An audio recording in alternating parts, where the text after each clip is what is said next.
right, so we're going deep today, diving into all this research you sent about, well, mental health. Globally, I mean, it's a big topic. Everyone's touched by it, in some way. Definitely. And yeah, the research you sent, it's a lot, that it paints a very, very clear picture. Yeah, yeah, for sure.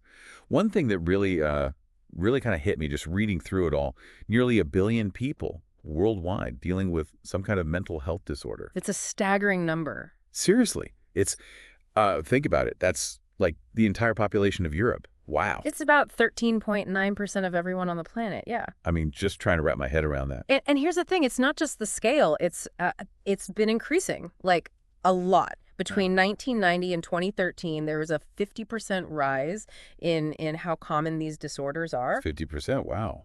That's huge. I mean, what's going on? Is it just our modern lives? Well, it's definitely complex, Okay. but it seems like, yeah, major societal shifts play a role, globalization, all the technology, constant economic pressure.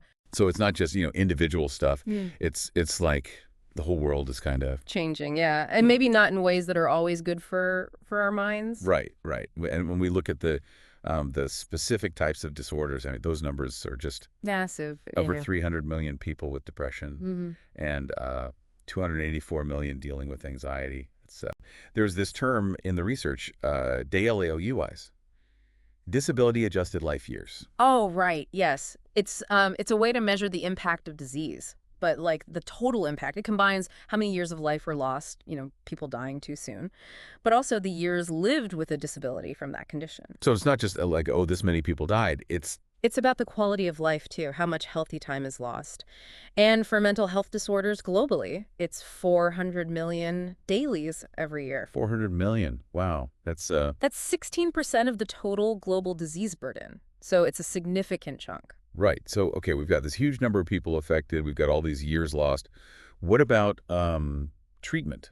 The research talked about a treatment gap. Yeah, that's a major problem, especially in lower income countries.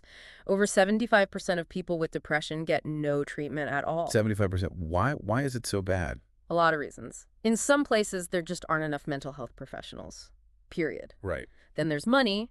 Treatment can be really expensive. And of course, there's stigma. People don't want to admit they need help, or they don't even know what help exists. Stigma is a huge issue, yeah. Yeah.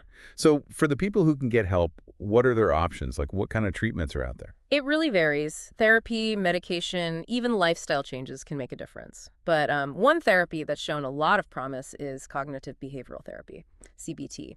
CBT. I've heard of that, but I don't really know what it is. What's the idea behind it? Okay, so CBT is all about how our thoughts, feelings, and behaviors all connect. They influence each other constantly. So with CBT, you learn to recognize negative thought patterns, the ones causing you distress.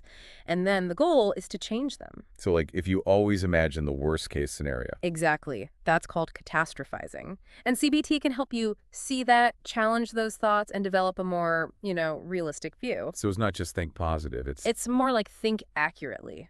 Develop healthier coping skills. Yeah. And there's tons of research backing up CBT. It really can help with anxiety, depression, a lot of conditions. Wow. This whole deep dive has been kind of eye-opening. So much to think about. Definitely. But the message from the research is pretty clear. Mental health has got to be a global priority. We need to get rid of the stigma, make treatment accessible, and keep researching what works. It's easy to feel kind of overwhelmed by it all, Mhm. But honestly, this conversation has given me hope. If we talk about it, support each other, and raise awareness, things can change. I think so, too. So on that note, I'll leave you with this. What can you do in your own life to fight the stigma around mental health? It's a good question to think about.